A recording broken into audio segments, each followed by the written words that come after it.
La production de The Voice Kids a fait un choix surprenant pour remplacer Karine Ferry à la présentation de l'émission.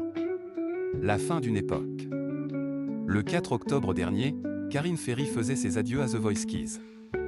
L'ex-animatrice phare de TF1 a levé le voile sur les motifs de son départ dans une interview accordée à Télé 7 jours, le 2 mars 2026.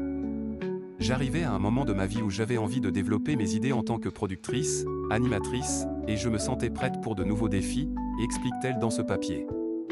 La présentatrice ne regrette aucunement son expérience chez TF1. Ce furent des années riches, intenses, formatrices, assure-t-elle. J'ai eu la grande chance d'animer des émissions très appréciées du public, comme Danse avec les stars, The Voice et The Voice Kids. Ce chapitre s'est clôturé avec beaucoup de bienveillance.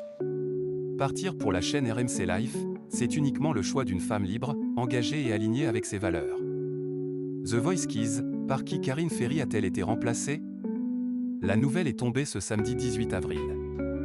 Sur les réseaux sociaux, TF1 a désigné la personne qui succédera à Karine Ferry dans The Voice Kids. La production a décidé de donner sa chance à une jeune artiste révélée sur YouTube.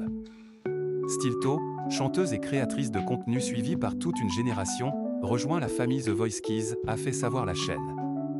L'interprète de Faut que tu m'aimes frera dans les coulisses de l'émission au plus près des jeunes talents en compagnie de Nikos Aliagas. Avec sa bienveillance, son humour et sa sensibilité artistique, elle recueillera leurs émotions à chaud, leurs doutes, leurs joies. Stilto, nouvelle confidente privilégiée des talents. Une décision largement approuvée par les internautes, cette annonce pépite, j'adore, c'est excellent, génial, trop bien. The Voice Kids, cette petite déception de Karine Ferry.